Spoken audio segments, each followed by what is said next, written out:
যেদিন ঘটনা ঘটে আমি সেদিন ঝাড়গ্রামে ছিলাম, কিন্তু আমার কাছে যখনই কলকাতার পুলিশ কমিশনার খবরটা দেয় আমি সঙ্গে সঙ্গে তাকে বলি যে এটা খুব নক্কারজনক ঘটনা এবং খুবই বেদনাদায়ক ঘটনা।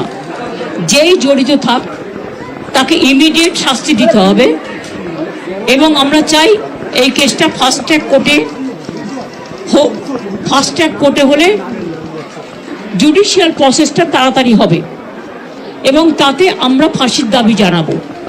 কারণ কিছু মনে রাখবেন, কিছু লোক এখনো সামাজিক অবক্ষয়ের মধ্যে আছেন, সামাজিক মূল্যবোধটাকে ভুলে গেছেন।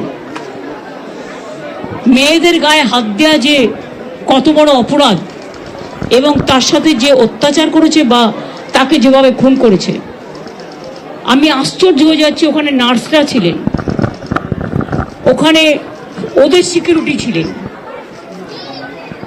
সবাই ছিল, কিন্তু কি করে ঘটনা ঘটলো এটা এখনো আমি ঠিক বুঝতে পারছি না। পুলিশকে আমি বলেছি,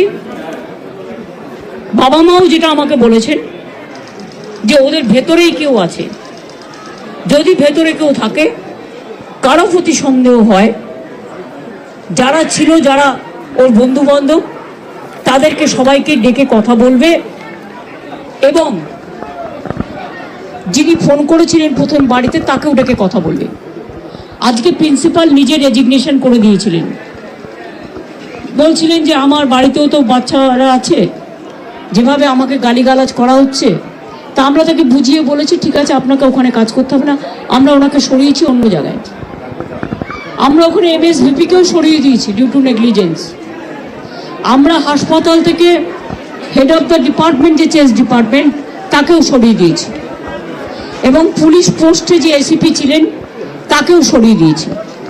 সবাইকেই সরানো হয়েছে এবং ডগ স্কোয়াড থেকে শুরু করে, ভিডিও থেকে শুরু করে, ফরেন্সিক ডিপার্টমেন্ট থেকে শুরু করে সবাইকেই ইনভলভ করা হয়েছে যাতে খুনি গ্রেপ্তার হয় এবং দোষীরা শাস্তি পায়।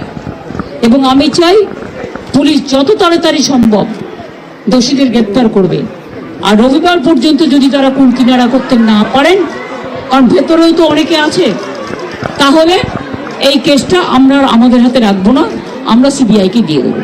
তার কারণ হচ্ছে আমার এতে কোনো পাওয়ার লেনা দেনা কিছু নেই, আমি প্রথম দিন থেকেই বলছি। কিন্তু ওদের সাকসেস রেট খুব কম। তাপসী মালিককে যখন খুন করে হত্যা করা হয়, ধর্ষণ করে, আজ পর্যন্ত বিচার হয়নি।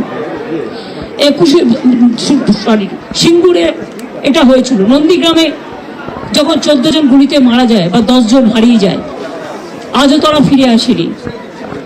এই কেসগুলো সিবিআইয়ের হাতে ছিল, রিজাউনের কেসও ছিল, একটা কেসেরও বিচার হয়নি। এমনকি রবীন্দ্রনাথ ঠাকুরের নোবেল প্রাইজ চুরি হয়েছিল, সেই কেসটাও ছিল, মানুষ কোনো বিচার পায়নি।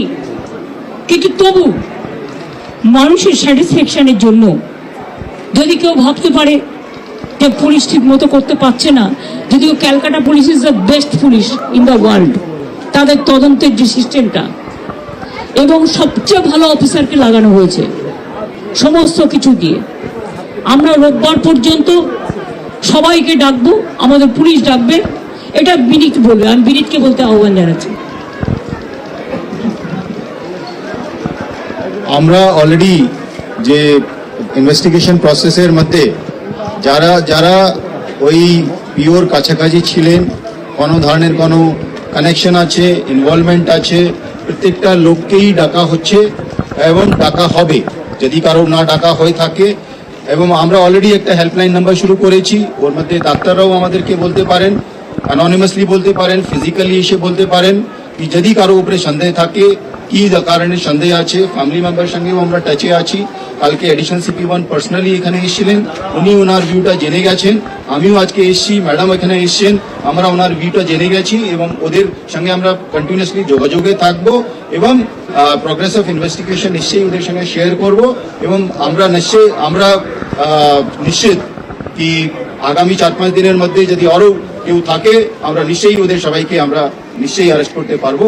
আর যদি তা সত্ত্বেও যদি ফ্যামিলি স্যাটিসফ্যাকশন না থাকে, ম্যাডাম যা বলেছেন সেটা হবে।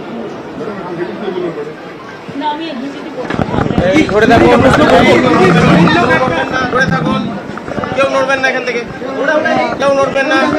এই মুহূর্তে আপনারা সরাসরি দেখছেন সোদপুরে আরজি করে নিহত ছাত্রীর বাড়িতে গেছেন মুখ্যমন্ত্রী মমতা বন্দ্যোপাধ্যায় এবং তিনি আরো একবার জানিয়ে দিলেন অত্যন্ত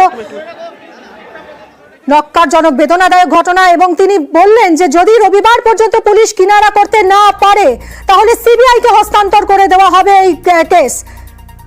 পুলিশ যত তাড়াতাড়ি সম্ভব দোষীকে সাজা দেওয়ার চেষ্টা করবে। ফাস্ট ট্র্যাক আদালতে তারা ফাঁসির আবেদন জানাবেন এবং যদি রবিবার পর্যন্ত কিনারা না করতে পারে পুলিশ তাহলে সিবিআইকে হস্তান্তর করে দেওয়া হবে। সোমরাজ আমাদের প্রতিনিধি রয়েছেন এই মুহূর্তে সরাসরি।